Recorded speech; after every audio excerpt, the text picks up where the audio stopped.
all the time. People that come from good homes, women, men that come from good homes. Define good. So both parents, they got a meal on the table every night. Don't got to worry about where they sleeping tonight. You know, they have the basics. That's decent. That's not good. Well, The standard is low. Bro. The standard is low. Lie, bro. You say my standards are low, but look at what we're dealing with in America. These standards are low. I'm not saying your standards. Your standards is based off the American standards. I understand that, but your standards not only. Either. Well, I got my own standards now. I understand. Listen. But the standards that you stated are the standards of the American standards, and that standard is just objectively low. Well, yeah, obviously, but I'm getting to a point though. A lot of kids don't have both parents. A lot of kids don't have a meal on the table every night. You know what I'm saying? A lot of kids don't even have a roof over their head. Some kids don't even have both of their parents, like either one. A lot of kids in the system or getting picked up, bro. Literally. So when you got people who came from a 2-parent household, wasn't allowed to do nothing, like they were kept on the straight and narrow. Now they coming to college. Now they into their whole phase. Now they entering different. You know what I'm saying? So it's like I see what you're saying with the fact of, you know, it's like you're being given good morals and the understanding as to why you need them. But there are a lot of people that have been given that, and still they want to indulge in the toxicity of what college has to offer. You get what I'm saying? Okay. What do you think about that, Troy? No, I think what he's saying is that, like, definitely right. Like, I think your environment and what you grow up in somewhat kind of dictates your characteristics that you bring with you. But it's like when you go off to college, bro, that's like you gonna figure it out. Like I learned no matter like where you come from, bro, you still finna choose how you want to be as a college student. Whether that's like you want to go to class and be like a nerd, or you want to just party, you know, do drugs, indulge in hood activities. You feel what I'm saying? Like, so not answer the phone for your parents. Yeah. Exactly. You feel me? You probably got both of your parents, but you still. And the girls' cribs and shit, like, you know what I'm saying? It's just. But bro, what's the push factor? I would say I came from a good home. Like, from off the standards I just told you, bro. And even me, I had a wake-up call in college. Yeah. Like, bad. Just because I got there and I thought it was playtime. Bro, what was your wake-up call? If you want to share it. Yeah, I would like to know, respectfully.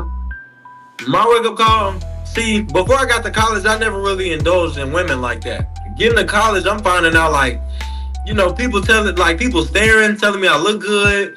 You know what I'm saying? They trying to, I ain't even gonna speak on that, but it was just a lot going on to where it's like, this is new to me. You know what I'm saying? So I get me a little female. We going off, you know what I'm saying? I'm sleeping in, not going to class, not picking up the phone, feeling like I'm on my grown shit. You know what I'm saying? So that phone bill got cut off. and my pops was paying that. You know what I'm saying? So it made me kind of realize, like, hold on. I only got this because opportunities have been set up for me to have it. Yeah. You know what I'm saying? Exactly. And I came from a good home. Like, bro, they gave me what I needed to be successful. And I'm still not where I need to be. I'm still not on the track that I needed to be at. I'm still somehow got off track because I'm my own person. You know what I'm saying? I have my own understandings as to, you know, how I grew up. You know, and even now it still comes to a certain point where my parents might feel like, oh, well, we gave you a good life. And I might feel like, well, ultimately you gave me a good life, but what about this? Or, but what about this? You know what I'm saying? Yeah. Okay. And you know, someone told me recently, like, we all have a wounded child inside of us, bro. But at the same time, we're all ultimately still figuring out who we are on the inside, bro. Because even on the inside, no matter how old we get, that inside person is the biggest enemy yet. Not nobody we can see. You get what I'm saying? Biggest. Yeah. So now, so hold on. So now to have that enemy on the inside and be trying to understand a relationship on the outside when I don't even know me, it's a lot going on, gang. It's a lot going on. But you'll never really know you. You'll never know yourself, right? Based on your understanding. When you say no, you're ever evolving. Yeah. But I think it's not you're ever evolving, but you're trying to understand truth.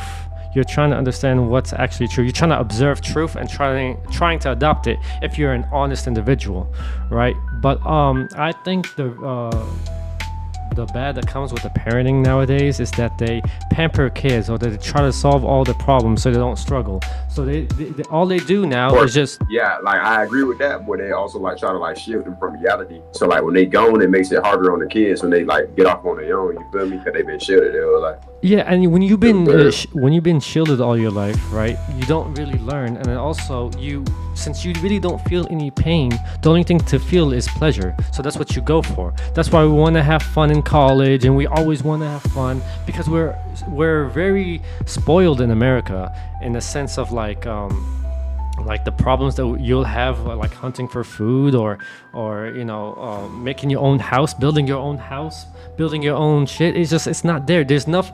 Working hard compared back in the days is nothing now. Like if you're quote unquote working hard now in the times that we're living in, you're not objectively working hard.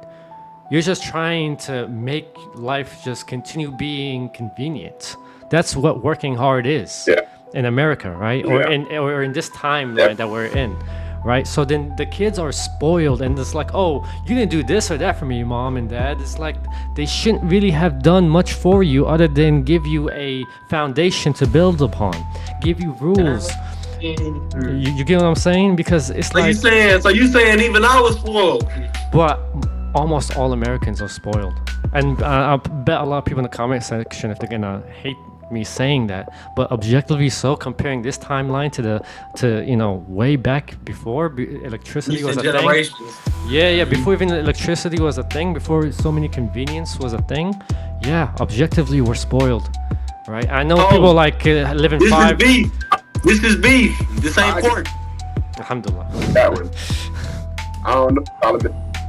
And I gotta kind of disagree with that one. I think it may seem like we're spoiled now because we feel as though when things become more accessible, then other problems begin to occur. You feel what I'm saying? So now we more prone to having more mental illness. We more prone to having health issues. You feel what I'm saying? So exactly. Yes, it comes with a side effects. You're absolutely right. But that doesn't mean. But where did those side effects come from? From being spoiled. So it's still there. Both are still there. There's still always gonna be problems. You're never gonna run away from problems in this world, right? What is spoiled? I mean, what does that mean? Spoiled, where it's just like things are so. Everything you're supposed to have. In a sense, somewhat. I kind of disagree with that, but it's just like when things are just way too comfortable. Dude, having air conditioning in your house is being spoiled. I'm not gonna lie. Having air conditioning in the house is being spoiled. Like, that's way too convenient. I'm sorry. Like, having a refrigerator in the house is being spoiled. Bro, I know people hate my ass, but try to understand where I'm coming from. This is not natural. This is convenience. You get what I'm saying? The more problems you have... And I guess the spectrums of it, then, I guess then you got to say it's spectrums, because just like how we perceive to be spoiled, nigga, we perceive to be dirt poor to another rich kid. So then they would be spoiled according to us, and we would really be the poor ones. You know what I'm saying? Hold on, let me give you another perspective too. Okay. At the same time, you gotta understand, like, humans are self-evolving. We're ever changing. So the times are gonna continue to move forward. Refrigerators, but before, you know what I'm saying, George Washington Carver with the peanuts. Man, when the hairbrush had to be made, lights had to be made, air conditioning had to be made, refrigerators had to be made. This is the times advancing. Self-driving cars. It might be looked at as spoiled because past generations didn't have that, but this is how the world is advancing. You get what I'm saying? Did it have to be made? I was trying to say, like, as we evolve. Yeah. See, you're using the word have to. What made it have to? It's not that we had to, but it's like we saw a problem and we came up with a solution. It might have been a quick solution at that time, but over time, when years passing, people gonna figure out how to solidify that idea. You know what I'm saying? But speaking on that problem, all right. Speaking on the problem, let's say the problem of transferring goods, right? So we needed an automobile. We needed it big enough to move things faster and further, right? We have to have that, bro. In our timeline, yes. But what I'm saying is, when it first came up, no, we tried to make it work. But now, since we wanted it to things to go faster, a fast life, right? So it starts baby steps. It starts, oh, we need more food to be given out to people, so we need to transport things faster. All right. Then it gets to the point where it's like, okay, I want to work from home and I don't want to ever leave the house. Do you get what I'm saying? It gets so convenient. It takes when you take that first step, when you first indulge into something, you kind of want to continue it just because of how good it feels. Do you get what I'm saying? So as soon as like an addiction. Yeah. So quickness, fast life, instantaneous results. Yeah, we try to continuously build that to the point where we're at now, and everyone's depressed because no one's moving, no one sees the sun, no one exercises. Food just comes in, right? We have EBT cards that's just, they can just don't even have to work for the EBT. So all of this is what's making people sick. The convenience. It starts with convenience. If you balance yourself, I'm not saying just go all the, like every day be a hard ass day. No, just have balance, right? Because a lot of this stuff is unnatural, right? I'm not saying having a house is unnatural. That's natural, right? But having air conditioning is not natural. But that's where the proactiveness comes into play. That's where the getting up running in the morning, getting up doing workouts, getting up doing things that make your day proactive, because there's so much convenient things around. Cool. Let me speak on that. The reason why people don't do that, because there's no push factor. Human beings work in push factors, right? If you see a problem, you try to solve that problem, right? Now, how you solve it, that's another topic, right? But America pushes you to be lazy. That's why most of the people don't do shit other than what they're conditioned or used to doing, right? Waking up 8 in the morning, 7 in the morning to go to work, just like they did with school as a baby, as a kid, right? So it's all conditioning. It gets them familiarized, right, with the system that they're bound to work in, right?